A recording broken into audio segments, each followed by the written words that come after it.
इच्छामि कमासमणो वन्दियो जामनिज्जाय निशिहियाय मथेण वन्दामि इच्छामि कमासमणो वन्दियो जामनिज्जाय निशिहियाय मथेण वन्दामि इश्कार सुराय सुप्रतपसरे निराबाद सुक्षय म्यात्र निरोचोजी स्वामी शाता छेजी इच्छामि कमासमणो वन्दियो निशिहियाय मथेण वन्दामि छागं सुनिशपन रायम खामेउ छम खमेविरायम जंकिंच पते मंत्र पते पाणी में नचल असुर पसाय जंकिंच मज्जर ने पर दुबे जाम जम इच्छामि दुपड़म इच्छामि कौन से विषय में ठंडामी छागन संदेश भगवान वायना संदेशाओ इच्छामि कौन से विषय में ठंडामी छागन संदेश भगवान वायना लेसु इच्छामि कौन से विषय में ठंडामी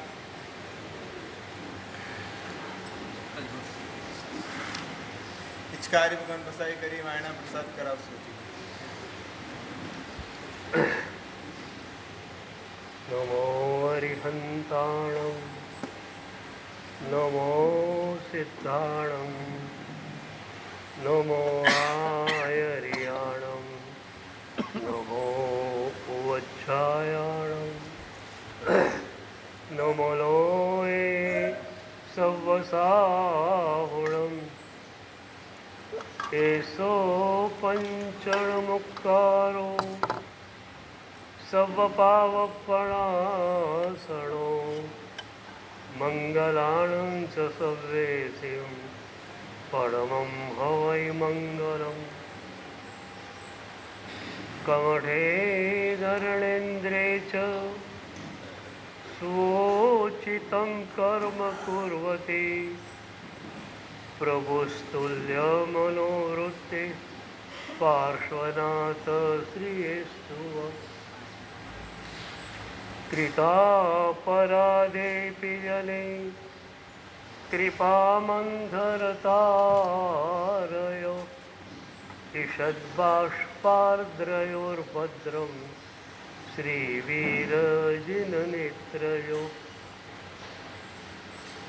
यस्याविधानं मुनयोऽपि सर्वे गृह्णन्ति भिक्षा भ्रमणस्य काले मिष्टान्नपानाम्बर पूर्णकामा स गौतमो यच्छतु वाञ्छितं मे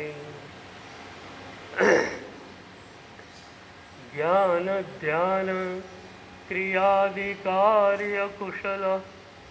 प्रद्युम्न जेता गुरु आन्तरलोचन मेकमस्ति सुतरां प्रोद्भासितं यस्य वै ओंकारेण सुसेवितोऽपि सततम् ओंकारसेवापर सोऽयं सौम्यमनः सदा विजयते श्रीसिद्धिसूरीश्वर सोऽयं सौम्यमनः सदा विजयते श्रीभद्रसूरीश्वर सोऽयं सौम्यमनः सदा विजयते ओंकारसूरीश्वर सोऽयं सौम्यमनः सदा विजयते अरविन्दसूरीश्वर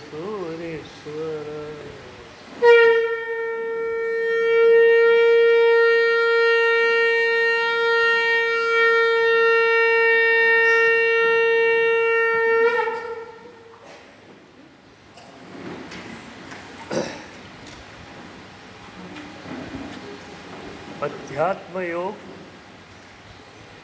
भावना योग અને ધ્યાન યોગ નિર્મળ મન નિર્મળ હૃદય નિર્મળ અસ્તિત્વ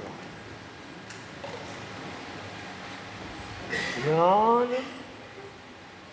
વ્યક્તિત્વને અસ્તિત્વમાં પલટે છે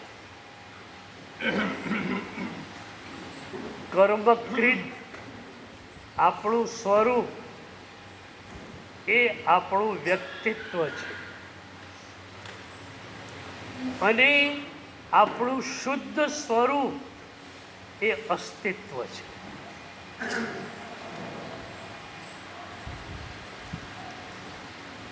ધ્યાન શું કરે? ડુઈંગને બિઈંગમાં પલટે, વ્યક્તિત્વને અસ્તિત્વમાં પલટે. કર્મકૃત સ્વરૂપમાં શરીર છે, મન છે, સમાજે આપેલું નામ છે, આ બધું જ છે. પણ આ બધું એટલું ભયજનક નથી જેટલું ભયજનક એના પરનું મમત્વ છે. મારું શરીર, મારું નામ. તમારા માટે કોઈએ ખરાબ વાત કરી, તમે તરત જ ઉકળી જાઓ છો. આ દ્વેષ કેમ આવ્યો? નામ સાથે સંકળાયેલી ઘટના દ્વેષ થઈ ગઈ. મારા નામ પર એણે કાદવ ઉછાળ્યો, હવે એને છોડું નહીં. તો અનંત જન્મોથી શરીર પરની આ પકડ, નામ પરની આ પકડ ચાલુ ને ચાલુ રહી. ધ્યાન શું કરે? આ પકડમાંથી આપણને મુક્ત કરે. તમે ધ્યાનમાં ગયા, તમારું મૂળભૂત સ્વરૂપ એ પકડાઈ ગયું, તો આ સ્વરૂપ ઉપર ગમો કે અણગમો રહેવાનો નથી. ઝૂંપડી હતી, દીકરાએ બંગલો બનાવ્યો, અને માએ બંગલામાં રહેવા માટે જાય ત્યારે ઝૂંપડા પરનું મહત્વ રહેતું નથી. એ જ રીતે આનંદ ઘન હુંની પ્રાપ્તિ તમને થાય ત્યારે સંકલેશવાળા આ હું જોડે તમારી પ્રીતિ નહીં રહે. આ તમારું હું અત્યારનું કેવું છે?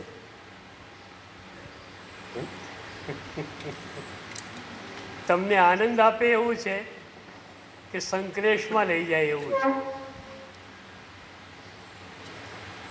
હું ઘણીવાર હુંને રિપ્લેસ કરવાની વાત કરું છું. અહંકારના લયનું હું છે એને અહોભાવના લયના હુંમાં પહેરવો, અને અહોભાવનો લય ગળ થૂથીમાંથી આપણને મળ્યો છે. મેં પ્રભુનો અભિષેક કર્યો અને મને ખૂબ આનંદ આવ્યો. ત્યાં હું છે પણ અહંકારના લયમાં નથી, અહોભાવના લયમાં છે. પ્રભુના પ્યારા શબ્દો ગુરુદેવના મુખેથી મને સાંભળવા મળ્યા. કેટલો હું બળભાગી! ત્યાં હું છે પણ અહોભાવના રંગે રંગાઈ. તો ત્રણ જાતના હું થયા. એક હું અહંકારના રંગે રંગાયેલું, બીજું અહોભાવના રંગે રંગાયેલું, અને ત્રીજું શુદ્ધ આનંદ ઘરતાના લયમાં રંગાયેલું. અહોભાવના લયનું હું આપણને તરત જ મળી જાય એમ છે. આ શાસન મળ્યું અને અહોભાવ મળ્યો. એક મુનિ ભગવંતને તમે જુઓ, એક સાધ્વીજી ભગવતીને તમે જુઓ, તમારું માથું ઝૂકી જાય છે. પરમાત્માએ આપેલા 5 મહાવ્રતોને ધારણ કરનાર આ મહાપુરુષો છે. તો અહોભાવનો લય આપણા માટે બહુ જ પરિચિત છે. તો તમારા હું ને પહેલાં અહંકારના લયમાંથી અહોભાવના લયમાં લાવી દો. એ અહોભાવના લયમાં આવ્યા પછી એને શુદ્ધ લયમાં લાવતા વાર નહીં લાગે. હું કોણ? આનંદ ઘન આત્મા. તમે કોણ છો? Who are you? તમે કોણ? રમણ મહર્ષિ કહેતા કે ડુંગળીનો દડો કોઈના હાથમાં હોય, હવે એ પૂછે કે ડુંગળી એટલે શું, તો ઉપર તો ફોતરું છે, ફોતરું કાઢ્યું. હવે ડુંગળી શું? બીજું ફોતરું છે, કાઢો ફોતરું. ત્રીજું ફોતરું કાઢો.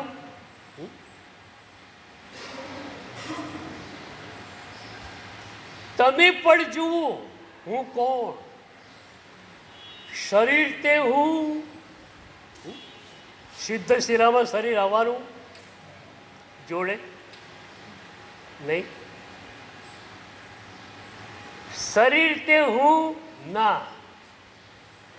આઈ એમ ધ બોડીલેસ એક્સપિરિયન્સ. તો શરીરના ફોતરાને બહાર કાઢો. હું નામ છું. નામ તો સોસાયટી આપ્યું છે અને એક વ્યવસ્થા માટે કે કરોડો અબજો લોકોમાંથી એક પર્ટિક્યુલર વ્યક્તિને કેમ બોલાવવી, નામથી તમે બોલાવી શકો. પણ એ જ તમે હોસ્પિટલમાં જાઓ, નંબરમાં ફેરવાઈ જાઓ. ત્યાં તમારા નામની કોઈ મહત્તા નથી. નંબર 180, નંબર 181, તમારું કોઈ નામ ત્યાં નથી. તો ત્યાં નંબર એ વ્યવસ્થાનો ભાગ છે. તો નામ એ તમે છો નહીં, તો ફોતરું કાઢો.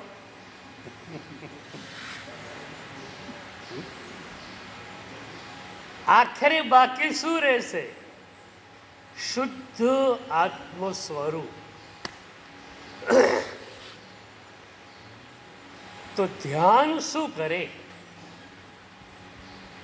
વ્યક્તિત્વને ધીરે ધીરે ઓગાળતું જાય અને અસ્તિત્વને ધીરે ધીરે પ્રગટ કરતું જાય.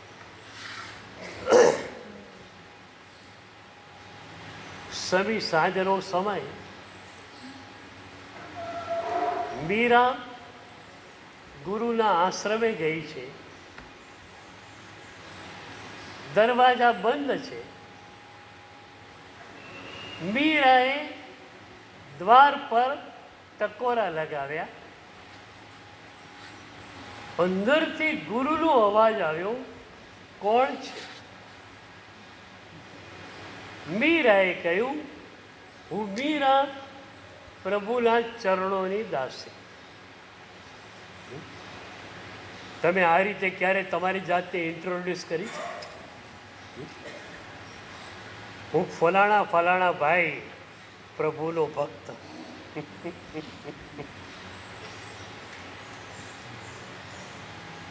મીરા કહે છે, હું મીરા, પ્રભુના ચરણોની દાસી. કેટલી સરસ રીતે મીરાએ પોતાને ઇન્ટ્રોડ્યુસ કરેલી. દ્વાર ખોલ્યું, મીરા અંદર ગઈ, ગુરુના ચરણો પર સાષ્ટાંગ દંડવત થઈ ઝૂકી બેઠી. અને ગુરુએ પૂછ્યું કે બેટા, તે હમણાં કહ્યું હું મીરા, પ્રભુના ચરણોની દાસી. પણ બેટા, આ બે ઘટના એક સાથે કઈ રીતે હોઈ શકે કે તું મીરા પણ હોય અને પ્રભુના ચરણોની દાસી પણ હોય? મીરાને ખ્યાલ નહીં આવ્યો કે ગુરુજી શું કહેવા માંગે છે. એણે પલકોને ઊંચે ઉઠાવી એ પૂછવા કે ગુરુદેવ આપ શું કહો છો. ત્યારે ગુરુ કહે છે કે પ્રભુના ચરણોની દાસી બનવાનો અર્થ શું.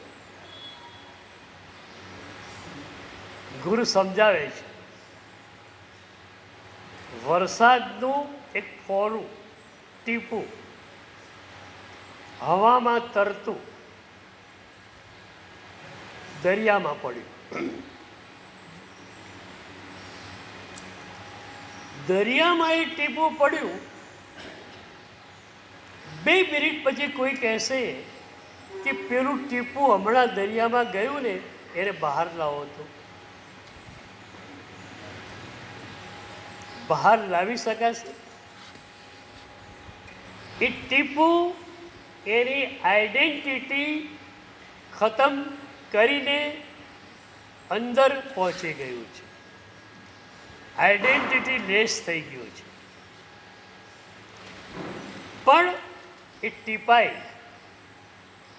પોતાની આઈડેન્ટિટી ગુમાવી પણ આખાને આખા દરિયાને પામી લીધો.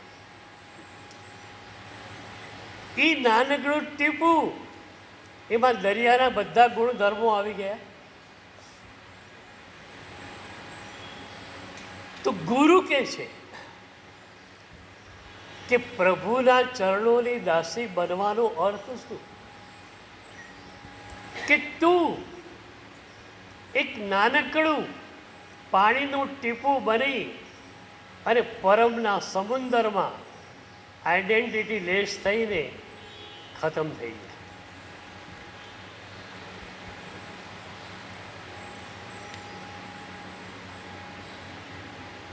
સંત કબીરજીએ આપણા જીવનના 2 લક્ષ્યાંકો આપ્યા. પહેલું લક્ષ્યાંક એ આપ્યું,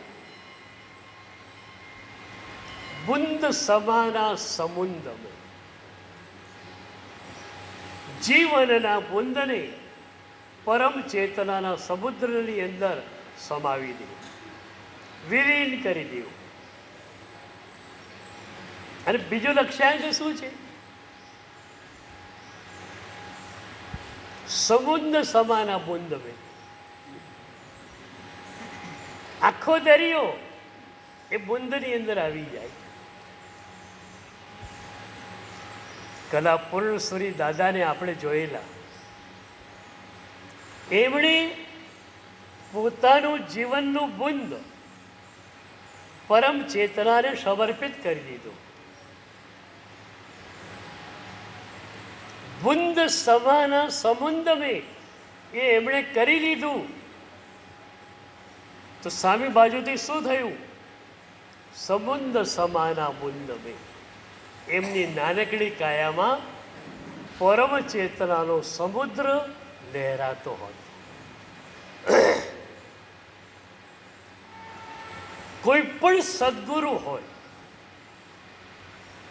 એ સદગુરુને હું બારી જેવા કહું છું. એક બારીની આઈડેન્ટિટી શું? લોખંડની ગ્રીલ કે સ્ટીલની ગ્રીલ એ એની આઈડેન્ટિટી નથી. એની આઈડેન્ટિટી એ છે કે તમે છતની નીચે છો, ભીતોની વચ્ચે છો, ત્યારે અસીમ અવકાશ જોડે તમને જે જોડી આપે તે બારી. તો ગુરુ ચેતના પરમ ચેતના સાથે આપણને જોડી આપે છે. કારણ બારી જેમ ખાલી છે એમ સદગુરુનું હૃદય વેકેન્ટ થયું છે. બારી અને કબાટ બહારથી સરખા લાગતા હોય. તમે ખોલો અને ભીત તો કબાટ, તમે ખોલો અને કાંઈ નહીં તો બારી.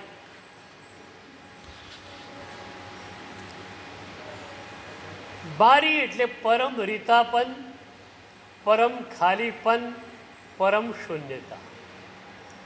સદગુરુ એટલે વિભાવ શૂન્યતા, પરમ શૂન્યતા, પરમ રીતાપન. એ પરમ રીતાપનની અંદર પરમ ચેતનાનું અવકાશ ઉતરી આવે છે. ખાલી જગ્યા પડી ને, તમે તો ખાલી કંઈ રાખ્યું જ નથી.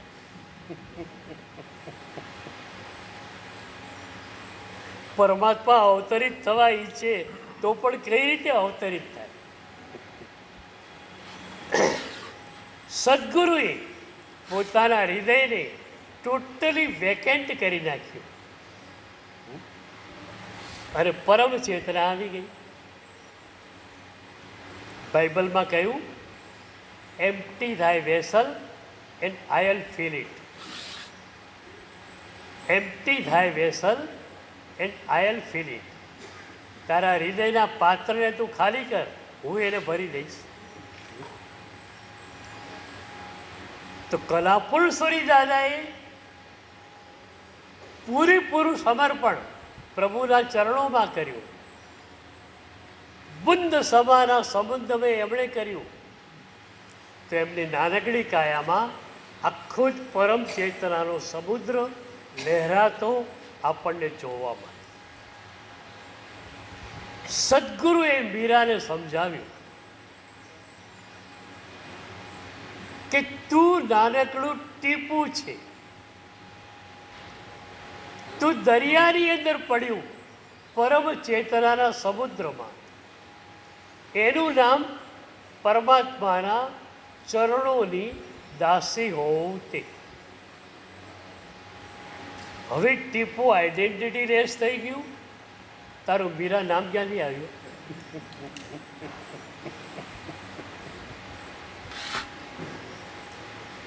You are nameless, you are identity less.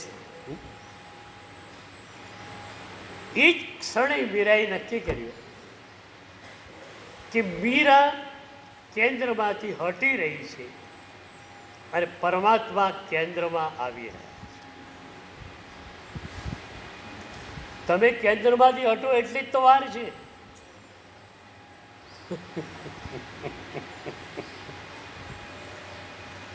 અમને એટલા માટે પ્રભુએ મોકલ્યા કે આ લોકોના હુંને લઈ લો. પણ તમે બી હોશિયાર માણસો છો. એ તમારો હોનો રેઇનકોટ અમે માગીએ તો આપી દેશો, પણ આબુ રોડ સ્ટેશનથી નવું લઈ લેવાના.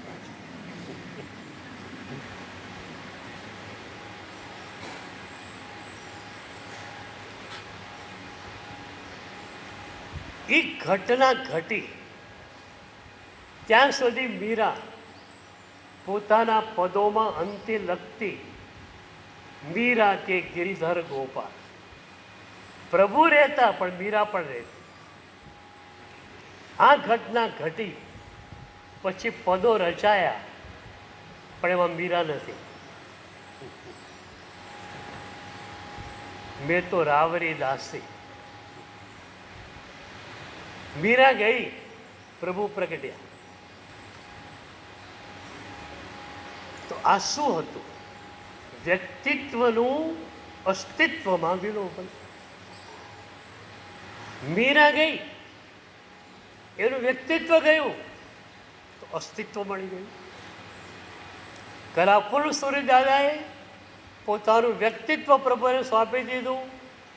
એક પરમ ચેતના સાથે સંપર્ક થયો અને પરમ ચેતનાના અસ્તિત્વના મહાસાગરોમાં કલાપુરુષોરી દાદા પણ પડી ગયા. તો ધ્યાન શું કરે? તમારા વ્યક્તિત્વને તોડીને ફોડીને એને અસ્તિત્વમાં પલટે. શું થાય ધ્યાનમાં?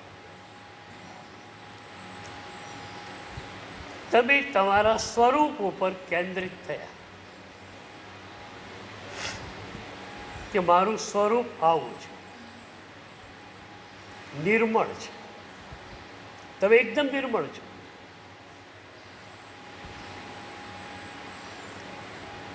તમે સિદ્ધ શિલાએ જવાના. કે આપણે બધા કેવળ જ્ઞાનને પામવાના. એ કેવળ જ્ઞાન બહારથી આવવાનું નથી, ભીતર જ છે. એ ભીતર જ છે. ધ્યાન દ્વારા આપણે એને પ્રગટ કરીએ છીએ તો ખ્યાલ આવે કે આ મારું સ્વરૂપ છે. મારું સ્વરૂપ આનંદ ઘરતાનું ભરેલું છે.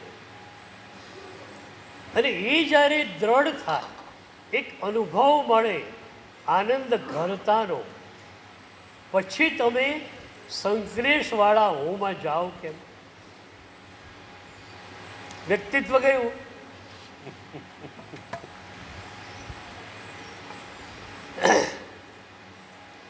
તો ધ્યાન એટલે અનુભવ.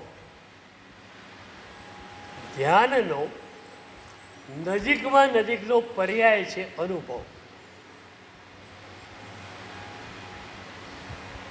રામકૃષ્ણ પરમહંસ કહેતા કે બ્રાહ્મણો જમવા માટે બેઠેલા હોય, લાડુ પૂરી શાક પીરસાતું હોય, અવાજ આવ્યા કરતો હોય, પણ જ્યાં હર હર મહાદેવ બોલાય અને જમવાનું શરૂ થાય, ચુપ્પી.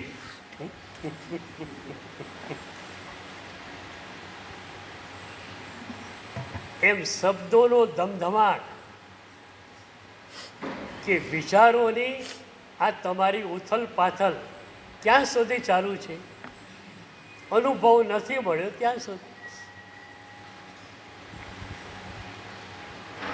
મહાપુરુષોને શબ્દોની તલેટી ઉપર આવવું પડ્યું, એ કેટલું તો કપરું લાગ્યું હશે. અનુભવની શિખર ઉપર બેસી ગયા, આત્માનુભૂતિ થઈ ગઈ છે. હવે એમાં જ એમને રહેવું છે. શબ્દ પર છે, વિચાર પર છે, પણ એક પ્રભુની આજ્ઞા કે તને જે મળ્યું છે એ તારે બીજાને આપવાનું છે. એ પ્રભુની આજ્ઞાને કારણે એ મહાપુરુષો શબ્દોની તલેટી ઉપર આવ્યા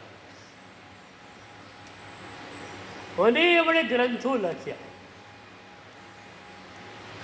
હરિભદ્ર સૂરી મહારાજ સાહેબ તો રાત્રે અચિત્ત હીરાના પ્રકાશની અંદર ગ્રંથો લખે છે. બહુ મોટા આચાર્ય ભગવંત છે. એટલા બધા સંઘો રોજ મળવા આવતા હોય છે. દિવસે સમય ઓછો રહે છે. રાતની એમની નિદ્રાને બાજુમાં મૂકીને આપણા માટે એમણે ગ્રંથો રચ્યા છે. એકવાર એક વિદેશી પ્રોફેસરે એક લેખમાં લખેલું કે ઉપાધ્યાય યશો વિજય એ જ પાછળની અવસ્થાના આનંદ ઘન છે. અને એના માટે એની પાસે તર્ક હતો.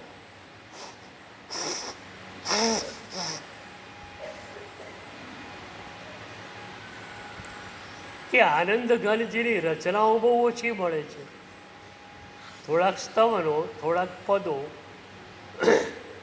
આટલી મોટી હસ્તી હોય એ તો કેટલા બધા ગ્રંથો લખી નાખે.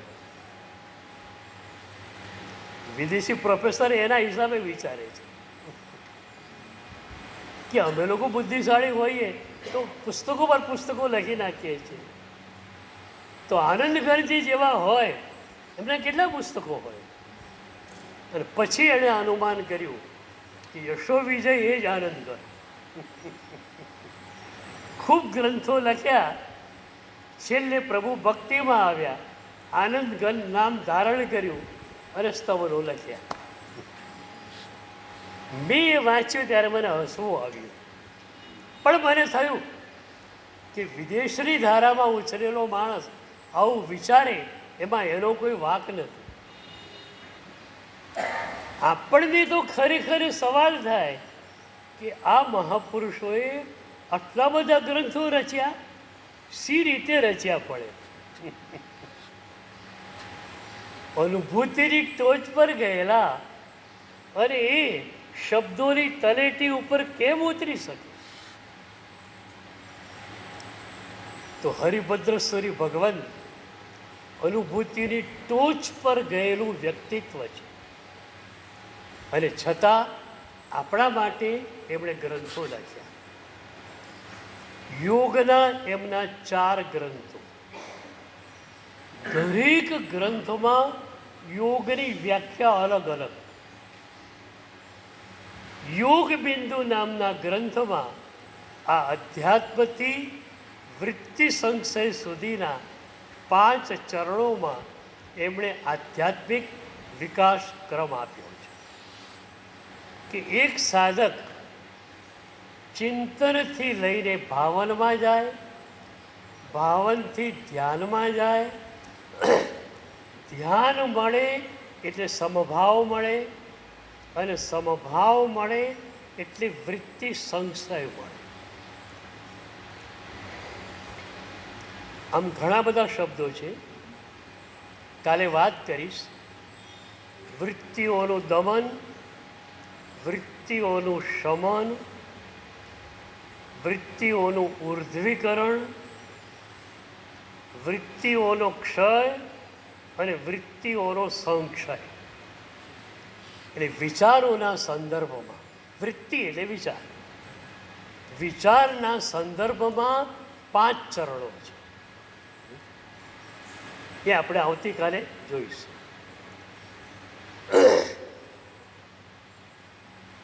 તો એ મહાપુરુષ અનુભૂતિની ટોચ પર ગયેલા હતા. એમના શબ્દોમાં એ શક્તિપાત થયેલો છે કે આપણે અનુભૂતિને પ્રાપ્ત કરી શકીએ.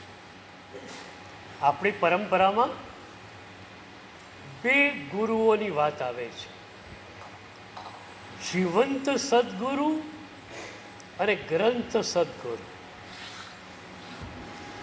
જીવંત ગુરુ તો આપણા હોય છે, એ હોય જ છે. બીજા ગ્રંથ ગુરુ. સદગુરુ તમને કોઈ ગ્રંથ આપે કે આ ગ્રંથ તારે ઘોંટવાનો છે. એ ગ્રંથના રચયિતા મહાપુરુષ તમારે માટે ગ્રંથ ગુરુ બની ગયા. મારા ગ્રંથ ગુરુ 2 છે, હરિભદ્રાચાર્ય અને પૂજ્ય દેવચંદ્રજી મહારાજ સાહેબ.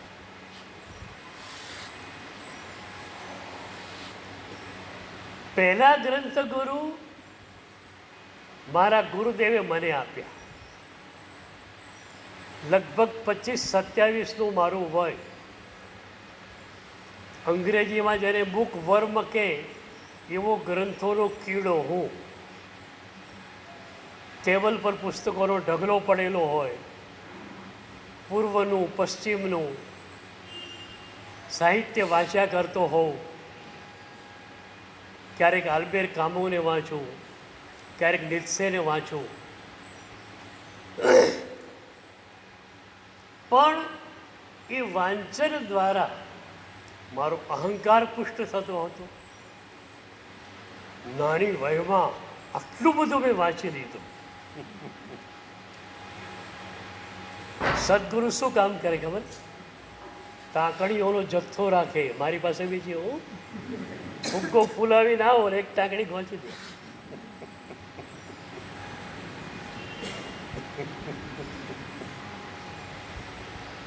ગભરાશો નહીં ને પાછા કે મારો ફુગ્ગો ફોડી નાખશે તો.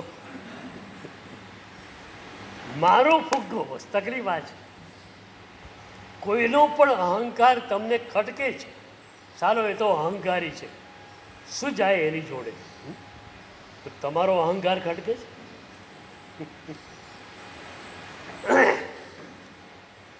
તો ગુરુદેવ કરુણાથી યુક્ત બન્યા, મને બોલાવ્યો.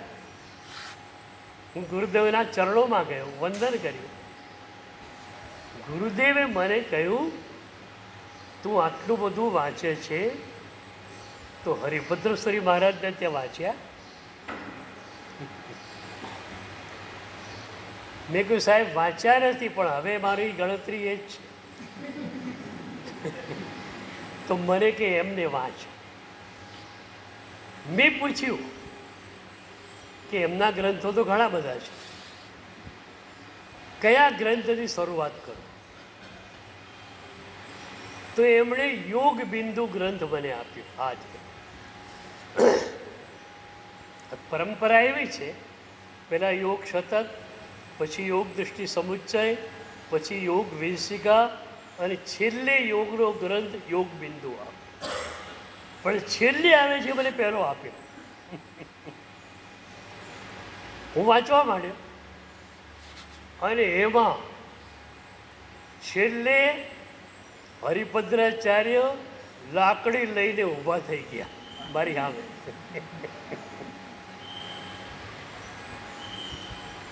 ગુરુ મોહે મારે શબ્દ કી લાઠી, ચેલે કી મતિ અપરાધીની નાઠી. તેમણે લાકડી ઉપાડી. વિદુષામ શાસ્ત્ર સંસાર સદયોગ રહિતાત્મના.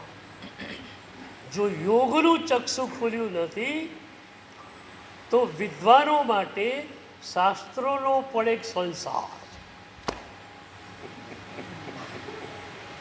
ગ્રંથ સંસાર. લાકડી બરોબર વાગી. મને થયું વાહ, અત્યાર સુધી ગ્રંથોનો સંસાર જ ઊભો કર્યો છે. લોકો કોઈ સંપત્તિનો સંસાર ઊભો કરે, કોઈ પદાર્થોનો સંસાર ઊભો કરે, મેં શાસ્ત્રોનો સંસાર ઊભો કર્યો. એક લાકડી એવી લાગી કે હવે સૌથી પહેલાં યોગનું ચક્ષુ ખુલવું જોઈએ, પછી વાંચવાની વાત. વાંચવું નંબર 2 પર છે, યોગનું ચક્ષુ ખુલવું એ નંબર 1 પર છે. બધા જ પુસ્તકો બાજુમાં મૂકી દીધા.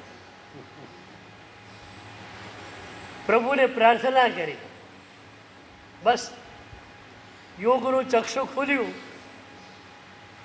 પછી વાંચવા માંડ્યું. કેટલો ફરક પડે છે ખબર છે?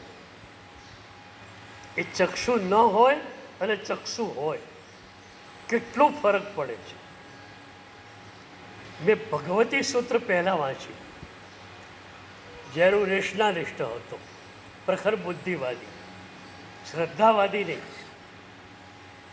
આ યોગનું ચક્ષુ ખુલેલું નહીં. ત્યારે મને સવાલ થાય કે આટલો નાનકડો સવાલ અને ભગવાન ગૌતમ જવાબ આપતા નથી. એ કહે છે પ્રભુને પૂછીને પછી જવાબ આપું. એ ભગવાન ગૌતમની મનોદશા મને સમજાયેલી. પણ પાછો અહંકારી માણસ ને એ વખતે કોઈનું પૂછું કેમ? પૂછું તો પછી મારા અહંકારનું શું થાય પાછું? પણ આ યોગનું ચક્ષુ ખોલ્યું. શ્રદ્ધાવાદી તરીકે ભગવતી સૂત્ર વાંચ્યું ત્યારે ખ્યાલ આવ્યું કે ગૌતમ સ્વામીની મનોદશા કઈ. એક નાનકડો સવાલ પૂછાયો, ભગવાન ગૌતમ જવાબ નથી આપતા. કેમ? અનંત જ્ઞાનીના સાનિધ્યમાં હું છું તો હું મારી બુદ્ધિનો ઉપયોગ શા માટે કરું?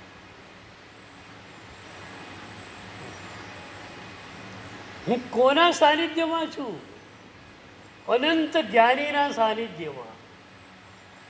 અને મારે મારી તુચ્છ બુદ્ધિનો ઉપયોગ કરવાનો? પ્રભુ મને ઉત્તર આપવા તૈયાર છે તો પ્રભુને શા માટે ન પૂછું? એટલે વોરીને આવે, પાત્રા મૂકે, ગોચરી આલો છે, પ્રભુ પાસે આવે, પ્રદક્ષિણા દે, વંદન કરે, પછી પૂછે ભૈવમ કિમ તત્તમ, પ્રભુ આ પ્રશ્નો એનો જવાબ શું? બહુ મજાની વાત એ હતી કે પ્રભુની એકદમ નજીક ક્યારે જવાય? પ્રભુનું ઓરાફિલ્ડ બહુ લંબાયેલું હોય છે, પણ છતાં પ્રભુના દેહની એકદમ નજીક જવાનું ક્યારે બને? આ પ્રશ્ન એ બહાનું બની. એટલે ગૌતમ સ્વામી પેલા પ્રશ્ન કરતાને થેન્ક્સ કહે છે કે તારા કારણે હું પ્રભુના ચરણોમાં આવી શક્યો. આ શ્રદ્ધાવાદી બન્યા પછી આ વાત કોઈ આપણે જાય છે ને, આયા હીણમ પયા હીણમ એ પાઠ છે જે સ્થાનકવાસી પરંપરામાં આજે બોલાય છે. તો સદગુરુને પ્રદક્ષિણા આપવાની, પ્રભુને પ્રદક્ષિણા આપવાની. પ્રદક્ષિણાનો મતલબ શું? બે મતલબ છે. પ્રભુ કેન્દ્રમાં છે, હું પરિઘમાં ચાલુ છું. આ એક વાત. બીજી વાત, પ્રભુની સામે બેઠા છીએ તો પ્રભુના દેહમાંથી સીધી જે ઓરા નીકળે છે એ તો મને સ્પર્શે છે, પણ આ બાજુથી, પાછળથી, પેલી બાજુથી જે ઉર્જા નીકળે છે એનો પણ મારે સ્પર્શ કરવો છે. એટલે આમ પણ શત્રુંજય ગિરિની પ્રદક્ષિણા પણ આના માટે છે કે ઘેટી બાજુથી કે આ બાજુથી ગિરિરાજ અને હું ચડ્યો તો એ રેસ મને મળ્યા. પણ અનંત સિદ્ધોની એ ભૂમિ છે, એક એક એંગલથી રેસ છૂટે છે, તો બધા જ એંગલના રેસ મારે લેવા છે. ફોટોગ્રાફર શું કરે? બધા જ એંગલથી ફોટોગ્રાફ્સ લે. એમ બધા જ એંગલ્સમાં રહેલા રેસને મારે પકડવા છે. કેટલી મજાની આપણી પરંપરાની વાતો છે. તો ધ્યાન તમારા વ્યક્તિત્વને અસ્તિત્વમાં પલટે છે. તમારું અસ્તિત્વ, તમારું સ્વરૂપ તમને ગમી ગયું, વ્યક્તિત્વ છૂટી જશે. શરીરમાં રહેવા છતાં તમે દેહાધ્યાસથી પર હશો. ખંદક મુનિની ચામડી ઉતારવામાં આવી, દેહાધ્યાસથી પર છે. ગજસુકુમાર મુનિના તાજા લોચ કરાયેલા મસ્તક પર ખેરના અંગારા મૂકવામાં આવે. શું થાય એ વખતે? એક સેજ કોલસો સળગતો અડી જાય તો આ ખેરના અંગારા, એની દાહકતા એટલી બધી, અને મગજનું આ સેન્સિટિવ પોર્શન સીધી જ ત્યાં કણે અસર થાય, કેટલી પીડા થાય. પણ ગજસુકુમાર મુનિને પીડાનો અનુભવ નહોતો. એક વાત બહુ મજાની કહું, શરીરમાં પીડા છે માટે પીડાનો અનુભવ થાય છે એ વાત ખોટી છે. તમારો ઉપયોગ, તમારું મન ત્યાં જાય છે માટે પીડાનો બોધ થાય છે. 4 ડિગ્રી તાવમાં શરીર શેકાય છે, બોડી એક છે, હેડેક છે, રહેવાતું નથી, ટીકડી લીધી અસર નથી, અને ત્યાં સમાચાર મળે 1 કરોડની લોટરી લાગી ગઈ છે. ઉપયોગ મન 1 કરોડમાં જાય, 25 લાખનો બંગલો, 5 લાખની કાર, ફલાણું ફલાણું ફલાણું ફલાણું. ઉપયોગ જે છે 1 કરોડમાં ગયો તો શરીરમાંથી ખેંચાઈ ગયો. એમ ગજસુકુમારે પોતાનો જે દિવ્ય આનંદ છે ત્યાં ઉપયોગ મૂકી દીધો, અને ત્યાં ઉપયોગ મૂકી દીધો એટલે શરીરમાં ઉપયોગ છે જ નહીં. હમણાં પણ આવી ઘટનાઓ ઘટી છે. આપણા દેશનું વિલીનીકરણ થયું એ પહેલાં કાશીનું સ્ટેટ મોટું સ્ટેટ ગણાતું. કાશીના મહારાજા બહુ જ ધાર્મિક વૃત્તિના. પેટમાં દુખવામાં આવ્યું, ડૉક્ટરોની પેનલ ભેગી થઈ, એપેન્ડિક્સ છે એમ નક્કી કરતા હોય. મહારાજાને હોસ્પિટલમાં એડમિટ કર્યા, એમની પોતાની જ હોસ્પિટલ છે. અને એક સવારે ઓપરેશન થિયેટરમાં એમને લઈ જવામાં આવે. થિયેટરમાં લઈ જવામાં આવ્યા પછી પહેલું જ એમને એનેસ્થેસિયા આપવાનું છે, બેભાન બનાવવા માટેની દવા. તો મહારાજાએ સ્પષ્ટ ના પાડી, હું બેભાન નહીં થાઉં, હું જાગૃત જ છું અને જાગૃત જ રહેવાનો છું. બીજો કોઈ હોય ને ડૉક્ટરો કહી દે સારા ભાગી જા, તારું પેટ ચીરશું, એવી પીડા થશે કે તું સહન નહીં કરી શકે. પણ આ તો મહારાજા છે.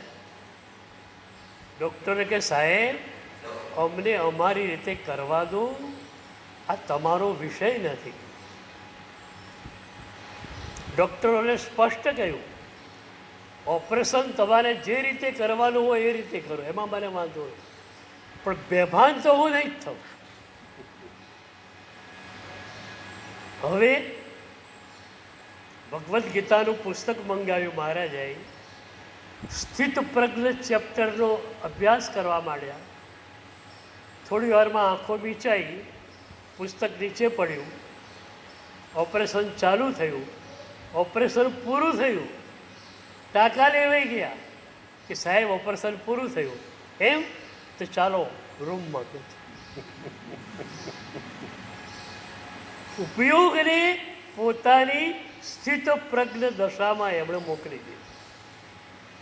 તો ધ્યાન દ્વારા તમે તમારા ઉપયોગને તમારા શુદ્ધ અસ્તિત્વ સાથે જોડો છો, તો તમારું અસ્તિત્વ નિર્મળ નિર્મળ છે. આ વ્યક્તિત્વ જે છે એમાં ગંદકી છે.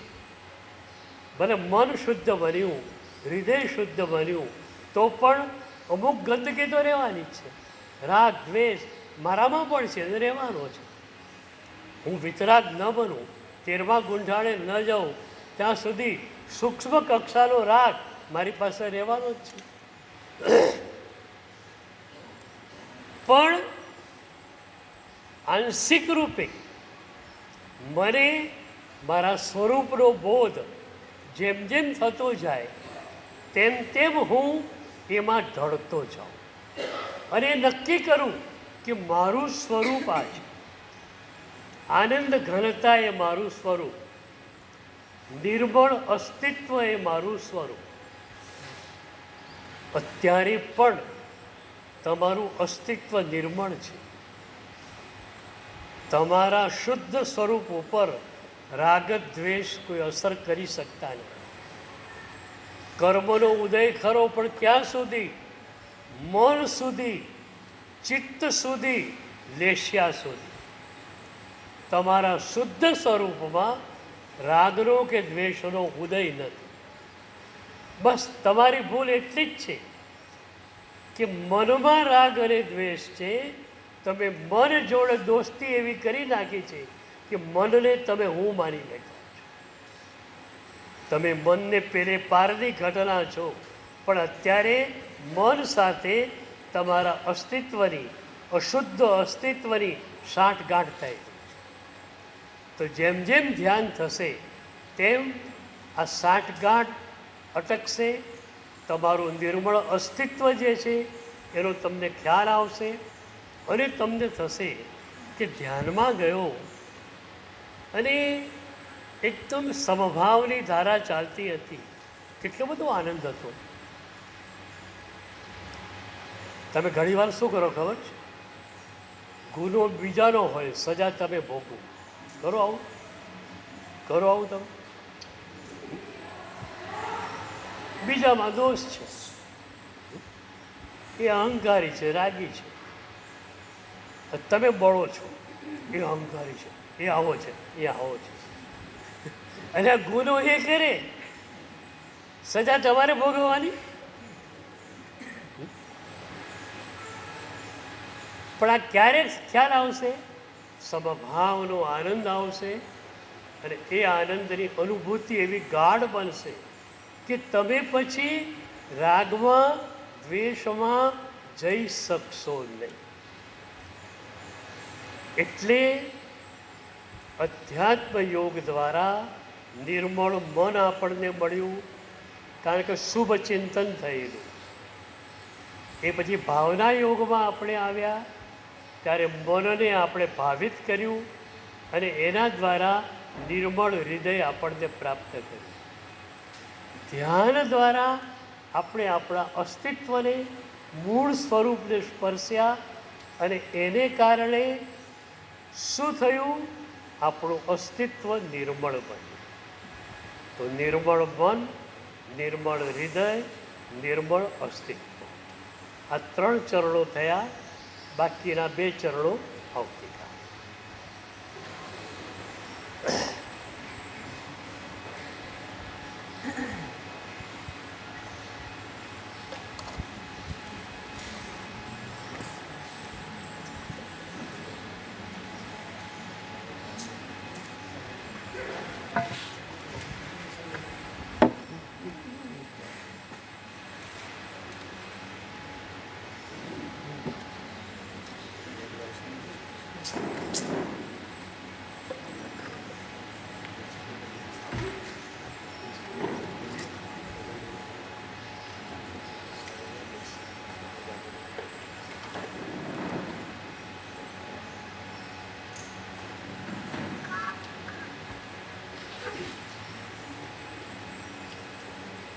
પ્રભુ, આજ તારા ઉપનિષદમાં રહેવા દે.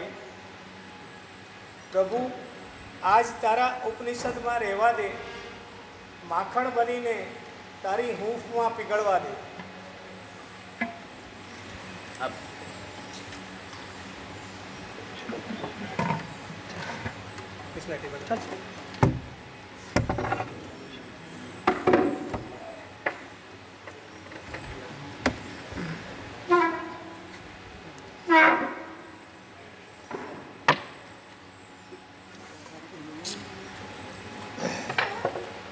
પ્રભુ, આજ તારા ઉપનિષદમાં રહેવા દે.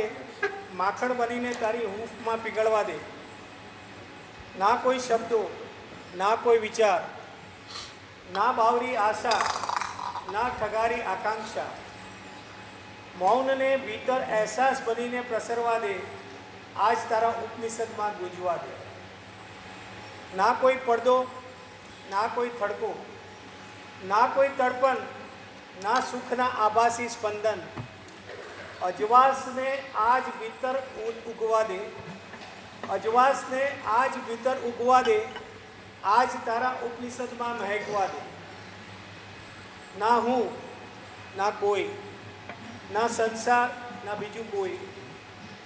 આ સમયે બસ હોવું અને માત્ર હોવું, એ જ આનંદમય ઉપનિષદમાં ટેલવા દે. આ હૃદયગમ પ્રાર્થના એક પ્રસ્તાવનાની અંદર શરૂઆત આ પ્રાર્થનાથી થાય છે.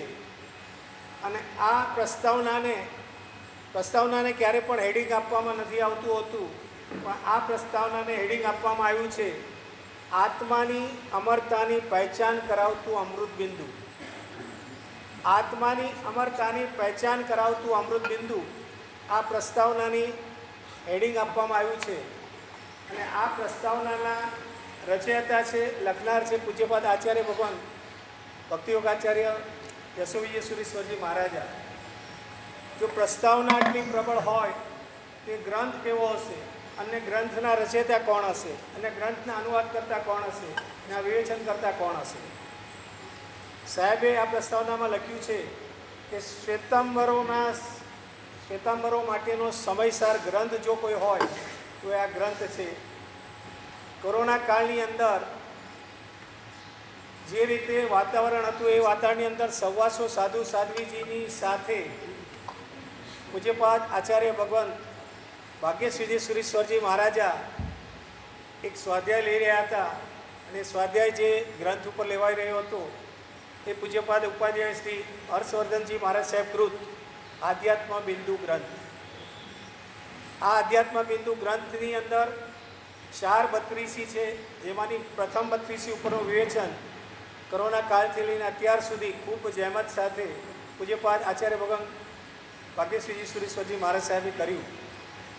અને આજ ખરેખર આ એડવાન્સ ધ્યાન શિબિરના તમે એવા નસીબદાર પુણ્યશાળી આત્માઓ છો કે આ દેવ અને આ ગુરુની નિષ્ઠામાં આજે આ ગ્રંથનું લોકાર્પણ થવા જઈ રહ્યું છે.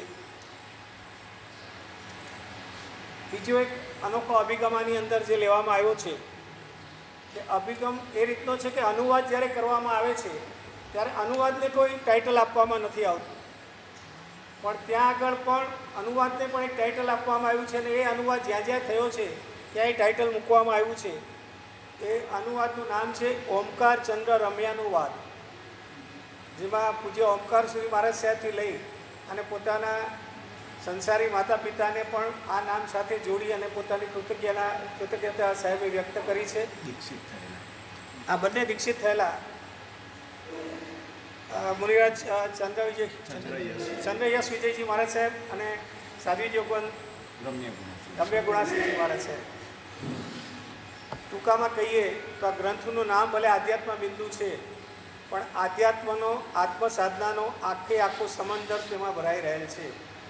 તો આવા ગ્રંથને વિમોચન તો ઘણા ગ્રંથના થાય છે, પણ આવા મહાપુરુષોએ આ રચેલો ગ્રંથ હોય એની ઉપર વિવેચન અને અનુવાદ લખ્યો હોય ત્યારે આ ગ્રંથને વિમોચન કરવાને બદલે જેમણે આ ગ્રંથની વિવેચના કરી છે એવા પૂજ્યપાદ આચાર્ય ભગવાન ભાગ્યશ્રીજી સુરેશ્વરજી મહારાજ સાહેબ આ ગ્રંથ સાહેબને સમર્પિત કરશે અને પછી સાહેબ 5 શ્રાવકોને આપશે અને એ ગ્રંથના દર્શન કરાવશે.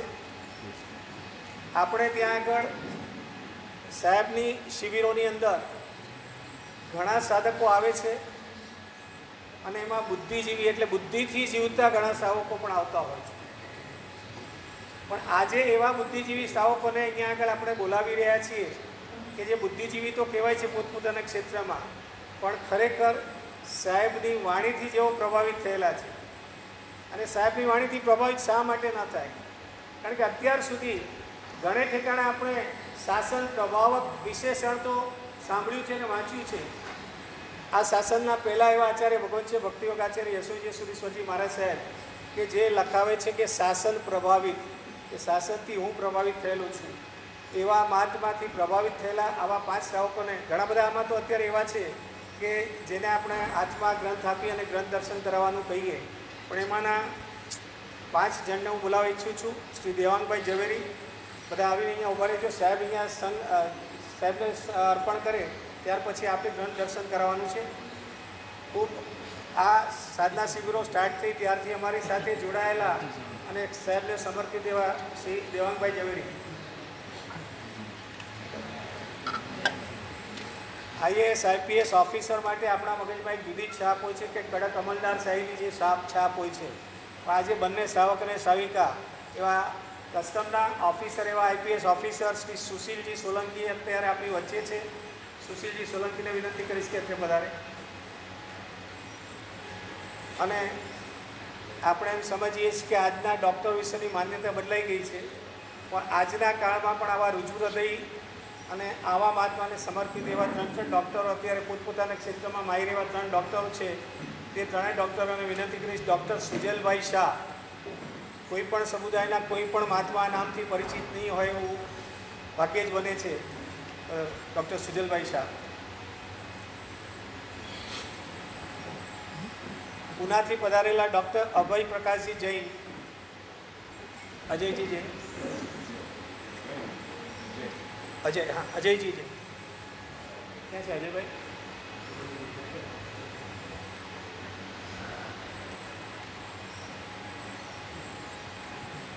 અને આજના યુવા વર્ગ વિશે આપણને પ્રશ્ન ઊભો થતો હોય છે, પણ યુવા વર્ગમાં પણ એક લેવલે ખૂબ આગળ વધેલા એવા ડૉક્ટર સિદ્ધાર્થ શાહ જેઓ અમદાવાદથી આવ્યા છે તેઓને વિનંતી કરીશ કે તે વધારે. અને ખરેખર સાહેબની આટલી સાધના શિબિરોમાં ક્યારે પણ કોઈ શ્રાવકના વિશેષ વ્યક્તિત્વ તરફ આપણે ક્યારે પણ આખી શિબિરના 30-40 લાખ રૂપિયા ખર્ચી અને લાભ લેનારા સાધકોને પણ ક્યારે પણ આપણે બહુમાન માટે નથી બોલાવ્યા. પણ આ બધા પુણ્યશાળીઓને એટલે માટે આપની સમક્ષ વાત કરી રહ્યા છીએ કે આજે સાહેબથી પ્રભાવિત થયેલા આ બુદ્ધિજીવી વર્ગના લોકો પણ કઈ રીતે સમર્પિતતા સાથે સાહેબને વરેલા છે. અને બીજી એક ખાસ વાત આપણે સમર્પણમાં આગળ વધીએ તે પહેલાં જૂના સાધકો છે એટલે બધાને ખબર જ હશે, પણ સાહેબની જેટલી પણ વાતો જ્યારે પણ કરવામાં આવે છે એક વ્યક્તિ વિશેષ માટે નથી, પણ આ એક સદગુરુ તત્વ માટેનો આપણો અહોભાવ છે. અને એ અહોભાવ દિવસે દિવસે વધે અને સદગુરુ તત્વ માટેનો અહોભાવ શાસનમાં બધે ફેલાય એ વાતને લઈને. બાકી સાહેબ તો એકદમ અલિપ્ત છે. મુझे मेरी मस्ती कहाँ लेके आई, यहाँ मेरे सिवा और कुछ नहीं.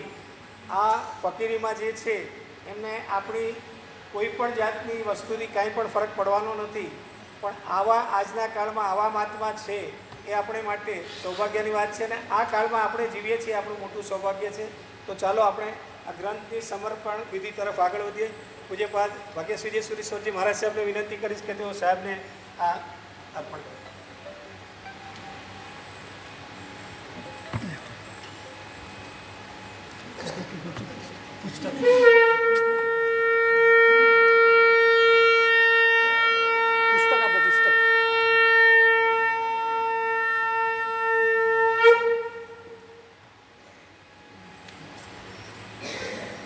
આજે બાદ શ્રાવકોને વિનંતી કરીશ કે તે વધારો સાહેબના હાથેથી એક પુસ્તક લઈને આપના હાથેથી એક પુસ્તક આ બધા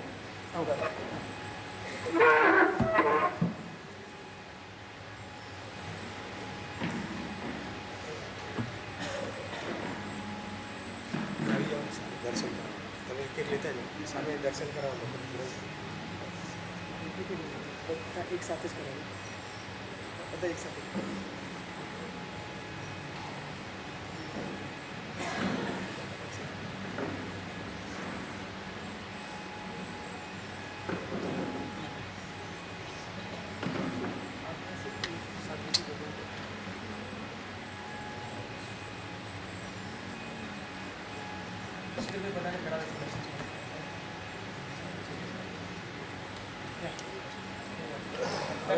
દર્શન આગળ આવીશું. 5 જણા લાઈન.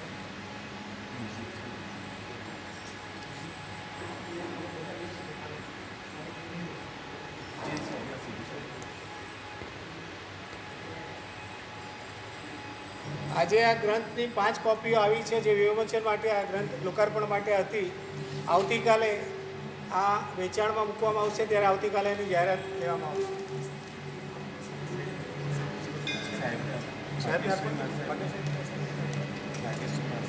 સાકીજીને 2 આપે છે.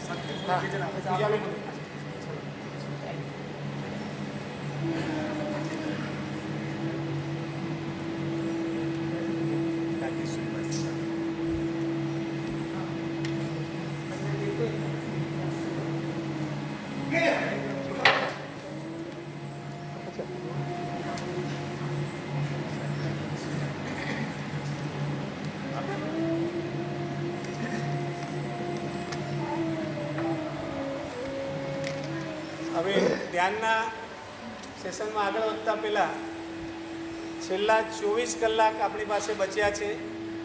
સાહેબે હમણાં વાત કરી કે કરોડ રૂપિયાની વસ્તુ આવે તો આપણે બધું ભૂલી જતા હોઈએ છીએ. અહીંયા આગળ જો આપણે એક નૌકારવાળી કે સ્વાધ્યાય પણ છોડી ન શકતા હોઈએ, શું અપાઈ રહ્યું છે ને આપણે ક્યાં અટકીને ઊભા રહી જઈએ છીએ. આપણે બધું એક સાથે લઈ લેવાની ભાવના ધરાવીએ છીએ.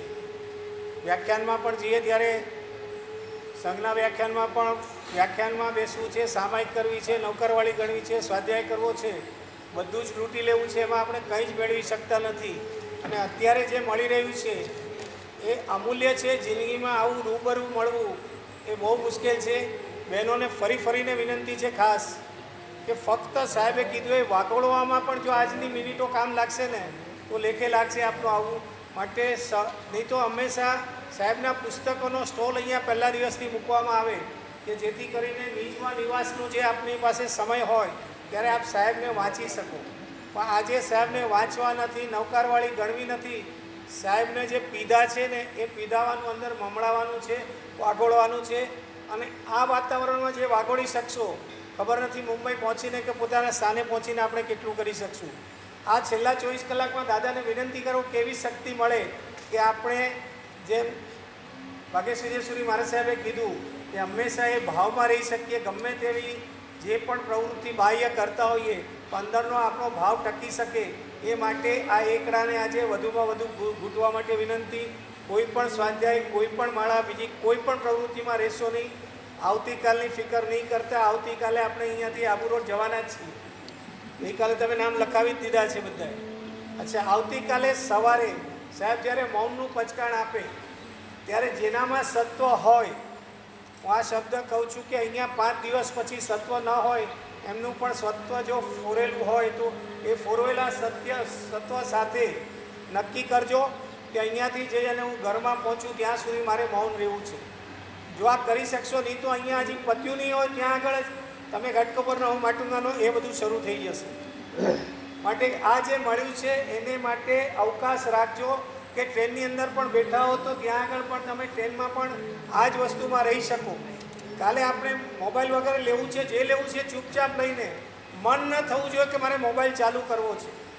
આવતીકાલે સવારનો કાર્યક્રમ પત્યા પછી દરેકને મોબાઈલ આપી દેવામાં આવશે. એ તમારી પરીક્ષા છે કે અહીંયા તમે કેટલા કલાક કે કેટલા વખત સુધી મોબાઈલ વગર રહી શકો છો. એટલે બપોરનું આવતીકાલનું આ જે સવારનું સત્ર છે એમાં આપણે ધ્યાન અભ્યાસ કાલે નહીં લઈએ, કારણ કે ભાગ્યશ્રી વિજયસુરી મહારાજ સાહેબનું વધુ આવતા અંકે ચાલ્યા જ કરે છે કે આજે પણ બપોરે પૂરું થશે કે કેમ એ ખબર નથી. એટલે આવતીકાલનું એક સત્ર વધારે સાહેબનું રહેશે. કાલે સવારે કાયદેસર ધ્યાન અહીંયા આગળ આવીને કરશું. ત્યાં ચૈત્યવંદન કરી અને કાલે સક્રસ્તવ ગાન નથી. ચૈત્યવંદન કરીને તરત અહીંયા આવીને પોતપોતાનું સ્થાન લઈ લેવાનું છે. અને એવી રીતે લેવાનું છે કે તમે ઊભા રહ્યો ત્યારે આજુબાજુવાળાને ડિસ્ટર્બ ના થાય. કૌશક ધ્યાનમાં ઊભા રહ્યો ત્યારે અત્યાર સુધીની પરંપરા રહી છે કે છેલ્લા દિવસે પહેલાંના સમયમાં દાદાનો અભિષેક થતો હતો, પછી સાહેબની કૃપા થતી હતી, મંત્ર દીક્ષા આપવામાં આવતી હતી. અને આ વખતે પ્રથમ વખત ઉચકાયેલા સાધકો છો એટલે આવીને સાહેબના ચરણ સ્પર્શ કરો કે ના કરો, પણ તમારા ભાવ તો ત્યાં પહોંચે જ છે. અને એ ભાવના પ્રતિભાવ રૂપે સાહેબ કાલે જે દીક્ષા આપવાના છે, કાયદેસર ધ્યાનની દીક્ષા આપવાના છે, જે આટલા વખતમાં પહેલી વખત આ રીતે સાહેબ કાયદેસર ધ્યાન કઈ રીતે કરવું એ આવતીકાલે સવારના નિરાસરથી અહીંયા આગળ આવશું ત્યારે બધાએ પોતાના સ્થાન પર ઊભા રહીને જે કોઈને પણ અનઇઝી લાગે એ વચમાંથી ખસીને પાછળ બેસી જજો. પડી જવાય નહીં, આજુબાજુવાળાને કંઈ ડિસ્ટર્બ ના થાય એ રીતે. બાકી જેટલી વાર પણ આપ સ્થિરતામાં ઊભા રહી શકો તે આવતીકાલે ઊભા રહેવાનું છે અને એ કાયદેસર ધ્યાન કરવાનું છે. ત્યાર પછી નવકારસિંહે જતાં પહેલાં VIP ભવનમાં નીચે પછી રાખું કે પહેલાં ઠીક છે. તો આવતીકાલના સાહેબના બંને સેશન પતી જાય એટલે પછી ઝડપથી દોડજો. એટલે એમાં કહેવું નહીં પડે, પોતાનો મામલો લેવા બધા દોડશો જ. તો એ મોબાઈલ બંને સેશન પતી ગયા પછી મોબાઈલ લઈ જમવાનું પતાવી અને તરત જ બસ માટે તૈયાર રહેવાનું છે. કારણ કે પ્રાય કરીને વધારે લોકોની 5:15ની ટ્રેન છે. મોડામાં મોડી 1:30 વાગ્યાનો ટાઈમ આપણે ફિક્સ કરીએ છીએ, પણ 2 વાગે મોડી બસ અહીંથી સ્ટાર્ટ થઈ જવી જોઈએ તો તમે સમયસર પહોંચશો. અને બીજી બસનો પણ ટાઈમિંગ આપીએ છીએ, પણ ત્યાં પહોંચ્યા પછી વહેલા પહોંચી ગયા હો ને જો સમય હોય તો રિક્ષા કરીને ગામના દેરાસર દર્શન કરી તરત પાછા આવી શકો. અથવા 1 નંબરના પ્લેટફોર્મ ઉપર જે એર કન્ડિશન વેઇટિંગ રૂમ છે કે જ્યાં આગળ હવે 20 રૂપિયાનો ચાર્જ લઈ અને તમને બેસવા દેવામાં આવે છે, ત્યાં આગળ જઈને બેસી રહેવું. કયા પ્લેટફોર્મ પર ટ્રેન આવવાની છે, ક્યાં તમારો ડબ્બો છે એ બધું જાણી રાખવું. એટલે છેલ્લે દોડાદોડ ન થાય. તો કલાકનો સમય હોય, 1.5 કલાકનો સમય હોય તો એ વેઇટિંગ રૂમમાં ત્યાં આગળ જઈને 1 નંબરના પ્લેટફોર્મ પર બેસવું. બંને ટ્રેન વખતે એ રીતે બેસી શકાશે. આવતીકાલની વાત થઈ. આવતીકાલે મોબાઈલ વગેરે પોતપોતાનું સવારે લઈ લેવાનું છે બંને સેશન પત્યા પછી. જે કોઈને પણ વહેલા જવાનું પહેલાં લખાવેલું છે એ લોકો સવારે ત્યાં આગળથી મોબાઈલ એમના અલગ રાખવામાં આવ્યા છે, એ લોકો સવારે મોબાઈલ લઈ શકે. હા, આવતીકાલે અહીંયા આગળ ચોવિયાર કરવાવાળા કોઈ છે ખરા તો જરા હાથ ઉપર કરજો. અહીંયા આગળ જે રહીને ચોવિયાર કરવાના હોય કાલે, જેમને મોડેથી જવાનું છે ભલે ચાલો. બાકી બધા માટે બપોર સાંજે નાસ્તાના પેકેટો તૈયાર કરી અને સવારે ભોજન સમયે જ્યારે આપ જાઓ ત્યારે ત્યાં આગળ ભોજન સમયે પેકેટો તૈયાર હશે. કોઈ કારણસર વહેલું મોડું થયું તો બસના કાઉન્ટર ઉપર એ આપવામાં આવશે. એ પોતપોતાના સાંજના બાતાના, જેથી કરીને બહારનું અભક્ષ્ય કંઈ ખાવું ન પડે માટે અહીંયાથી સાંજના ચોરિયાના પેકેટ પણ બધા સાથે લઈ જવાનું. હા, અત્યારે વિકલ્પોમાં નથી આપને મૂકવા, પણ મનમાં એક ભાવ રાખજો કે આવતીકાલે જે દરેક શિબિર પછી એક ફોર્મ આપવામાં આવે છે આપને, જે ફોર્મની અંદર અહીંયા ભવિષ્યમાં આવનાર સાધકોને વધારે સારી સગવડો અને શું મળી શકે એ માટે વ્યવસ્થા અંગેના કોઈ પણ રચનાત્મક સૂચનો હોય તો એક બાજુ પર એ લખવાનું છે, અને બીજી બાજુ પર આપની આ શિબિરની અનુભૂતિ શું થઈ, આપને જે અનુભૂતિ થઈ હોય, જો આપ આયોજકો સાથે અને સાહેબ સાથે શેર કરવા માગતા હો તો એની અંદર એ લખવાનું છે. આવતીકાલે આપની ભાવધારામાં હો અને આપને એમ લાગે કે આવા કોઈ વિકલ્પમાં નથી જવું તો એ ફક્ત ફોર્મ સાથે લઈ જજો. ઘરેથી ભરીને જે અમારો વોટ્સએપ નંબર છે, વોટ્સએપ નંબર ઉપર એનો ફોટો મોકલાવી આપજો. કાલે અહીંયા કોઈ પણ વિકલ્પમાં ન જવું હોય, આ ધારામાં રહેવું હોય તો એ પણ ના કરશો. અને બીજી વાત પણ સાથે કહી દઉં કે જેથી કરીને આવતીકાલે આપ જ્યારે લ્યો ત્યારે ખ્યાલ રહે, આપણી આ શિબિરો જે છે એ વર્ષોથી ચાલતી આવી છે. આ લગભગ 22મી શિબિર છે આપણી. પણ આ શિબિરોની અંદર પહેલાં આખી શિબિરનો લાભ કોઈ પણ એક જ પુણ્યશાળીને આપવામાં આવતો હતો. 600-700 સાધકો જીરાવાલામાં હોય, 30-35-40 લાખનો ખર્ચો હોય તો પણ ક્યાંય પણ નામ વગર અત્યાર સુધી આ શિબિરો ચાલતી આવી છે. તમારી બાજુમાં એ સાધક બેઠા હોય તો પણ તમને ખબર ન હોય કે આમણે 35 લાખ ખર્ચ્યા છે. પણ પછી એ ડિમાન્ડ ખૂબ વધવા માંડી, એટલે કોન્ટ્રીબ્યુટર્સનું એક ગ્રુપ બનાવવામાં આવ્યું છે કે જે ગ્રુપની અંદર એ કોન્ટ્રીબ્યુટર્સ દરેક સાધના પત્યા પછી અહીંયા આગળના જે સાધકો છે એમની ઈચ્છા હોય કે અમારે ફ્રીમાં આ સાધના નથી લેવી અને અમારે પણ કંઈ કોન્ટ્રીબ્યુટ કરવું છે તો એ લોકોને બધાનું કોન્ટ્રીબ્યુશન આવી જાય. પછી જે કંઈ પણ ખર્ચો બાકીનો હોય એ કોન્ટ્રીબ્યુટર્સ વચ્ચે વેચવામાં આવે ને એ લોકો એનો લાભ લેતા હોય છે. આ વ્યવસ્થા અત્યારે છે. અમુક સાધકોએ આવીને એમ કહ્યું કે ભાઈ આટલી સરસ શિબિર જો થતી હોય અને તમે અમારું યોગદાન ન લ્યો તો ન ચાલે, એટલે પછી એ પરંપરા પણ ચાલુ કરી છે કે આપનું પણ યોગદાન એની અંદર આવી શકે. એ ભાઈ એક વખત કહેતા હતા અને અહીંયા આગળ એ ભાઈ હાજર છે. એમણે એમ કહ્યું કે આવી 7 સ્ટાર રિસોર્ટની અંદર આવા દેવ અને આવા ગુરુ, ભોજન વ્યવસ્થાને બધું આજે જો બીજી રીતે કિંમત ગણવામાં આવે તો કેટલા હજાર રૂપિયા પર હેડની કિંમત થાય. તો એ વસ્તુ અમારે આમનામ નથી લેવી, એ ભાવના એમણે દર્શાવી હતી. અહીંયા ક્યાંય પણ કોઈ ફંડ ફાળો ભેગો કરવામાં આવતો નથી. આ કોન્ટ્રીબ્યુટર્સને દર વખતે લાભ ઓછો મળતો જાય છે. એમની ફરિયાદ છે કે તમે કીધું હતું કે એક શિબિરમાં આટલાનો ખર્ચો થશે ને આટલો લાભ મળશે, અમને આટલા હજાર રૂપિયાનો જ લાભ મળે છે. છતાં પણ જેમને પોતાની ઈચ્છા હોય, આવતીકાલે જ્યારે મોબાઈલ આપવામાં આવે ત્યારે બાજુના કાઉન્ટર ઉપર આપ આપનું નામ લખાવી શકશો. આપને જે રૂપિયા 3,000 રૂપિયા આપે જે ભર્યા છે એ 15 દિવસ પછી તમારા ખાતામાં જમા થઈ જશે. હવે કોઈને એમ હોય કે 3,000 મારે નથી લેવા તો નો રિફંડ કરી અને અહીંયા આગળ લખાવી દેજો નામની સામે, એટલે તમને એ રિફંડ નહીં મોકલવામાં આવે. કોઈને થાય 3,000થી વધારે મારે લખાવવા છે તો અહીંયા આગળ હોય તો લખાવી શકો છો, નહીં તો પછી જો મોકલવાના હોય તો ખાલી નોંધાવી જજો કે આ નંબરનું મારું આઈડી છે અને આની સામે હું આટલા રૂપિયા મોકલાવાનો છું. તો એ પ્રમાણેની નોંધ, એટલે જ્યારે રૂપિયા આવે ત્યારે ખ્યાલ આવે. અને જ્યારે પણ રૂપિયા ઓનલાઈન ભરો ત્યારે એનો એક સ્ક્રીનશોટ અમારા નંબર ઉપર મોકલી આપજો અને નામ સાથે, એટલે ખબર પડે કે આ રૂપિયા આપના છે. નામ, એડ્રેસ અને પેન નંબર, જેથી કરીને એની રસીદ એ રીતે ઇસ્યુ થઈ શકે. છતાં કંઈ ન સમજાણો તો કાલે અત્યારે હવે આપણે અત્યારે સમય નથી. કોઈ પણ વસ્તુ ફરજિયાત નથી. આપનું રિફંડ પૂરેપૂરું આપને પાછું મળવાનું છે. અને કોઈને આ કોન્ટ્રીબ્યુટર્સ ગ્રુપમાં પણ જોડાવવું હોય તો એ આયોજકોનો સંપર્ક કરશો, આપણે વિગતવાર ચર્ચા એની કરીશું.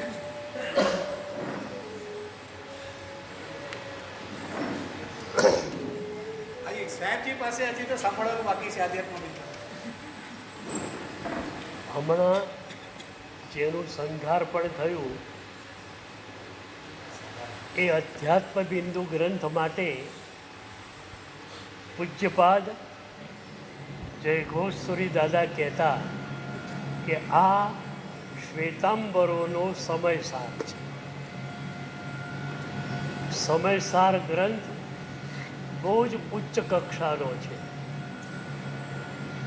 દિગંબરી પૂજ્યપાદ શ્રીએ કહ્યું કે શ્વેતાંબરો પાસે કોઈ સમયસાર હોય તો આ અધ્યાત્મ બિંદુ છે. એ અધ્યાત્મ બિંદુ ઉપર સ્વપગ્ધ ટીકા તો હતી જ, પણ એના ઉપર ગુજરાતી અનુવાદ નહોતો. કોરોના કાળમાં આચાર્ય ભાગ્યેશ વિજય સુરી સુરતથી થોડે દૂર વેશવામાં એક સોસાયટીમાં રહેલા 101 સાધુ સાધ્વીજી હતા. વાચનામાં આ ગ્રંથ પસંદ કર્યો અને એ જ વખતે એમના મનમાં બીજ રોપાયું કે આના ઉપર મારે અનુવાદ લખવો છે. એ લખાઈ ગયો, છપાઈ ગયો અને આજે વિદ્વાનોના કરકમળમાં એ જવા માટે તૈયાર થઈ ગયું.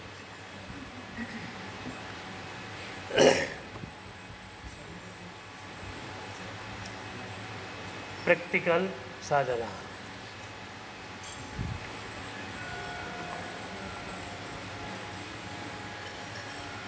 શરીર ટટ્ટાર, આંખો બંધ.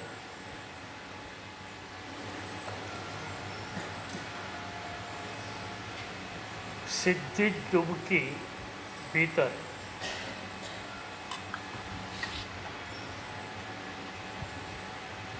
તમને એક પ્રેક્ટિસ ફાવી ગઈ છે કે વિચારોથી કેમ છૂટા પડવું. મન વિચાર આપે પણ એથી દરેક વિચારને તમારે સ્વીકારવો એવું કંઈ છે નહીં. વિચાર આવ્યો, જોયો, ગયો. અત્યારે તમે વિચારોથી પર થઈને બેઠા છો. વિચારો જ તમને પરમાં લઈ જતા હતા, રાગદ્વેષમાં. વિચારો નથી, હવે સ્વભાવ દશામાં જ જવાનો છે.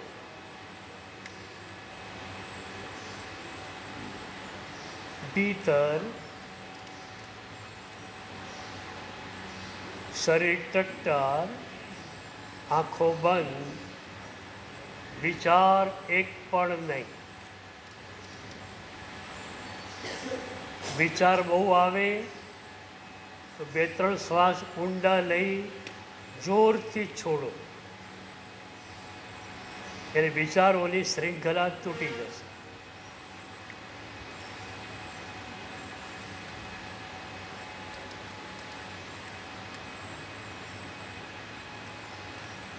તમારી ભીતર સમભાવનું ઝરણું વહી રહ્યું છે. એ ઝરણામાં તમે ડૂબકી લગાવો છો.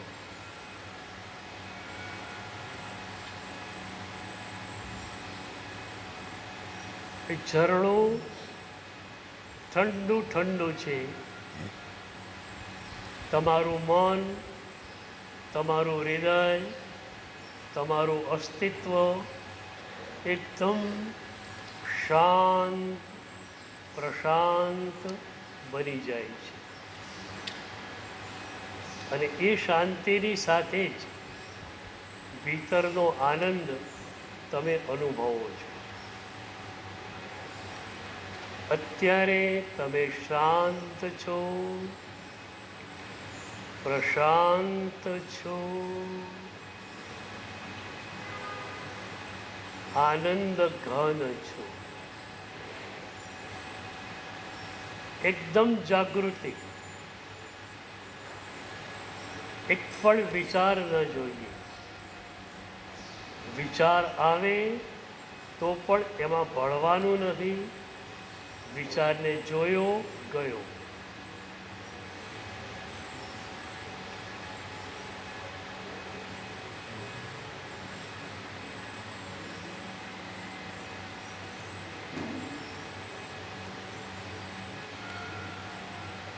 તમે શાંત છો,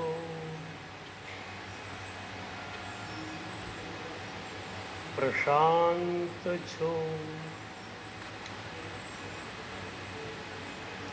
આનંદથી ભરપૂર છો.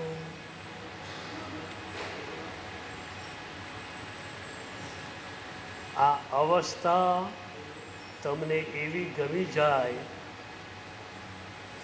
કે બહાર આવ્યા પછી પણ, આંખો ખોલ્યા પછી પણ તમે બહારની દુનિયા સાથે એડજસ્ટ ન થઈ શકો.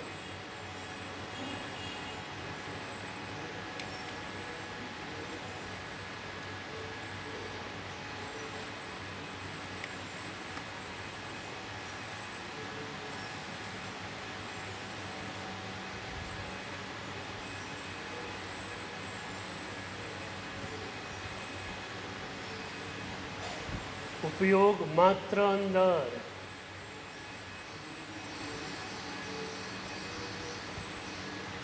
થોડી જ મિનિટો પણ ઉપયોગને એકદમ સક્ષમ બનાવવો છે.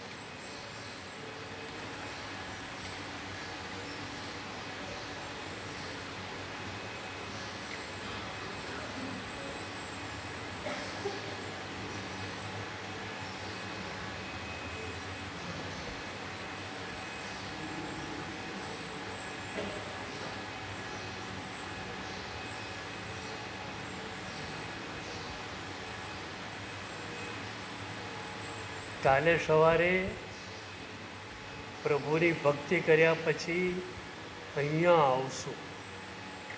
કાયોત્સર્ગની થિયોરિકલ સમજૂતી અપાવવામાં આવશે અને એ પછી કાયોત્સર્ગને પ્રેક્ટિકલી કરાવવામાં આવશે. ત્યારે તમને ખ્યાલ આવશે કે શુભ મન કેવું, શુદ્ધ મન કેવું, એ બંનેમાં શું ફરક છે. કોન્શિયસ, સબકોન્શિયસ, અનકોન્શિયસ, એ રીતે તમે મનને જોયા છે. કાલે આપણે બીજી રીતે પણ મનને જોઈશું અને નિર્મળ મનને પ્રાપ્ત કરી કાયોત્સર્ગની ધારામાં જઈશું.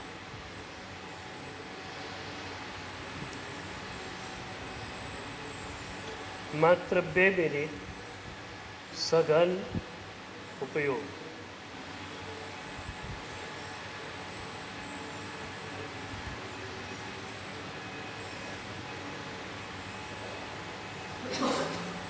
ક્યાંય બહાર જવાનું નથી.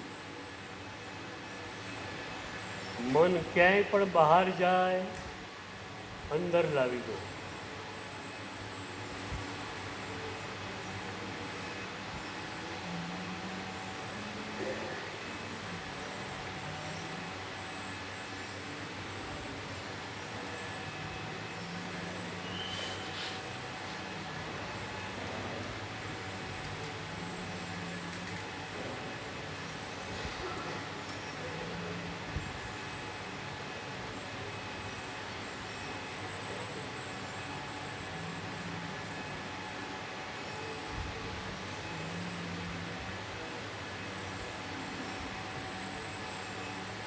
એક મિનિટ સઘન ઉપયોગ.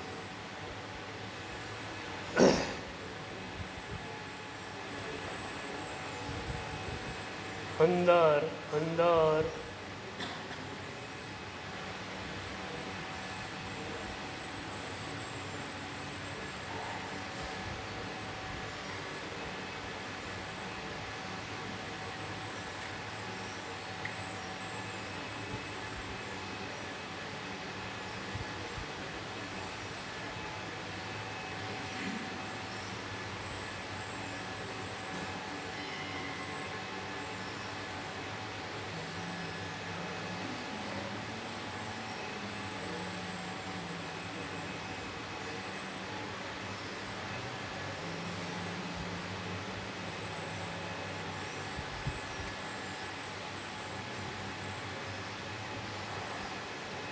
આંખો ખોલી શકો છો.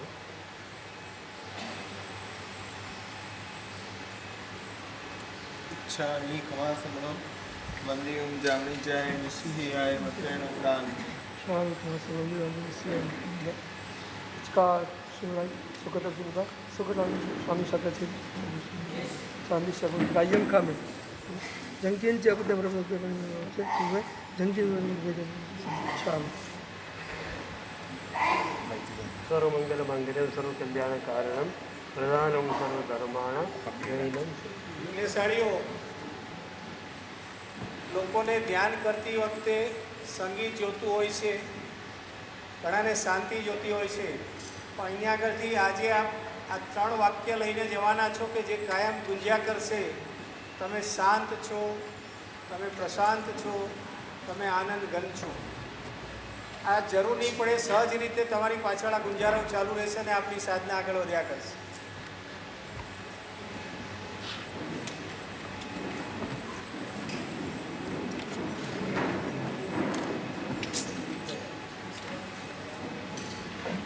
મિનિટનો વિરામ લઈને આપણે મેડિટેશનનો સેશન ચાલુ કરીએ.